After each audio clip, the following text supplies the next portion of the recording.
It's a competitive race for Clark County Sheriff this November. The Chief Criminal Deputy John Horch took the primary with about 45% of the vote. We spoke with Horch on last week's Eye on Northwest Politics. This week, we speak with his opponent, Vancouver Police Corporal Ray Reynolds, who took 38% of the vote in the primary. Reynolds has 37 years in law enforcement, 23 with the Vancouver Police Department, and before joining Vancouver PD, he was a game warden with the Washington Department of Fish and Wildlife. Corporal Ray Reynolds, welcome to Eye on Northwest Politics. Welcome. Thank you for having me. I appreciate that. I'm looking forward to this interview. Well, you spent most of your career with the Vancouver Police Department. Why do you want to be Clark County Sheriff? Well, because I've been here for, like I said, 37 years. I'm extremely excited about being in my community. I'm deeply involved in this community and have been for some time. I've noted that there's been some need for leadership within our community, especially that when it involves law enforcement. As you know, right here in Vancouver and Clark County, we have some of the very best areas to live, some of the best peaceful, most beautiful areas in the Northwest. There's no question about it.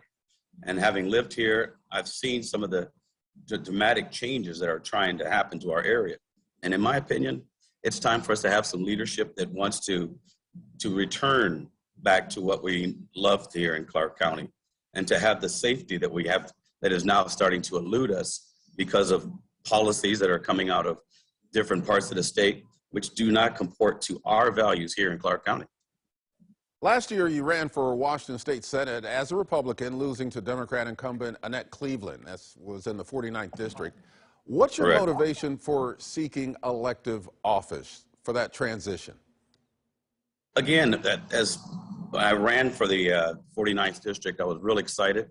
We did very well in a district which is normally very progressive, but it shows that people want to have leadership, and they want to have someone that speaks with authority and someone that speaks with dignity, which has not been happening. My motivation is that I want to serve. In the primary, voters approved Proposition 11, adding a 0.1% sales tax to pay for body and dash cameras in Clark County. What's your view of body cameras, and how do you see implementing that program now that the funding is in place?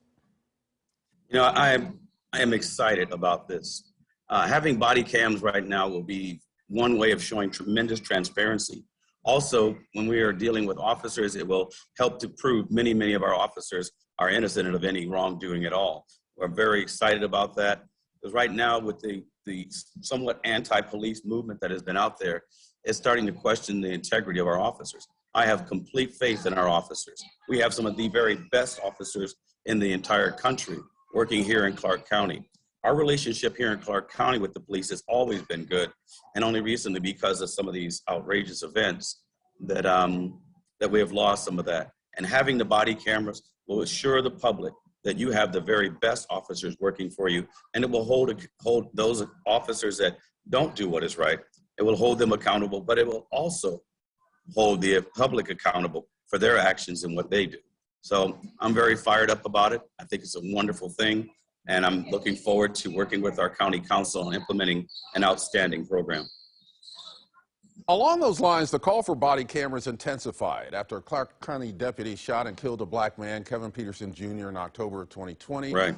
Although the shooting was ruled justified, Peterson's family did file a federal lawsuit.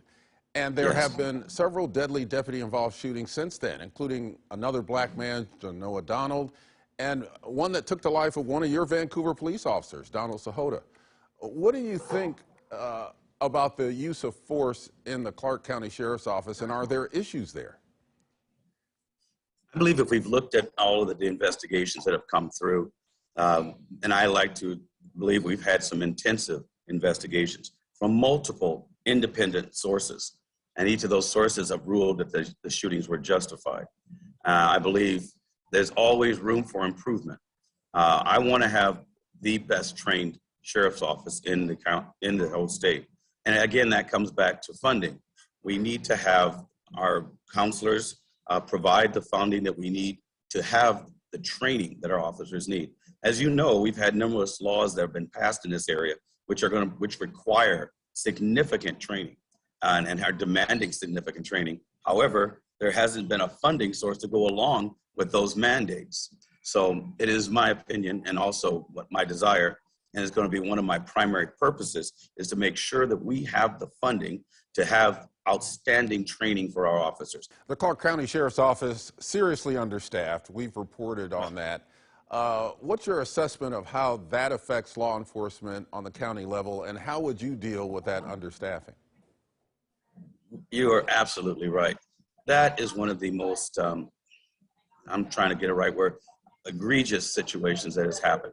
Our Clark County Sheriff right now are down to, some people have said 0.47 officer deputies per 1,000. That is unacceptable. We're looking at to have the average amount of 2 deputies per 1,000. It is an abysmal situation. It should not have happened, and it has been happening over the years. And right now we have an environment where officers are leaving. And one of the 3 things that came up why they're leaving, one is pay. If you were to go to a comparable agency like the Vancouver Police, they're almost 26% below what officers are making. And these are deputies that are working side by side with officers of Vancouver, Richfield, Camden, and Washougal. That's unacceptable. As the lead law enforcement agency, they should not only be comparable, but they should show that they are at least the elite of our law enforcement agency here in Clark County.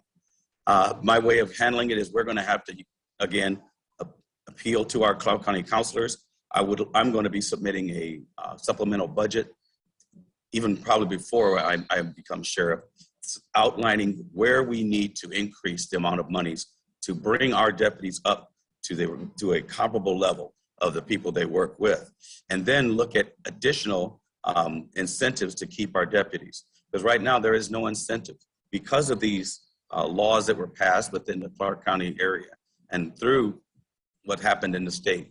These laws have done tremendous damage to the safety of our people, to our officers. It has handcuffed a lot of our officers and our deputies to be able to do what must be done. So we need the training, as I already spoke. But the most important thing is that we provide a non-toxic environment within our sheriff's office.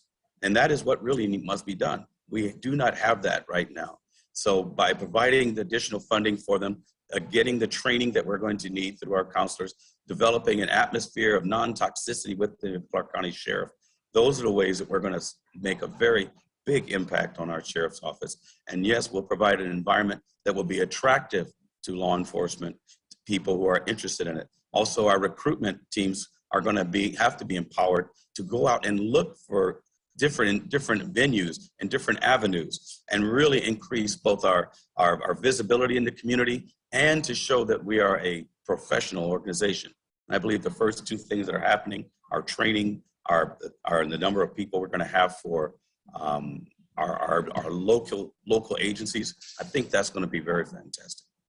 Ray Reynolds, thank you for joining me on Eye on Northwest Politics. You know, I want to thank you for having me here. And I want to say to Clark County, thank you so much for trusting in me, your vote.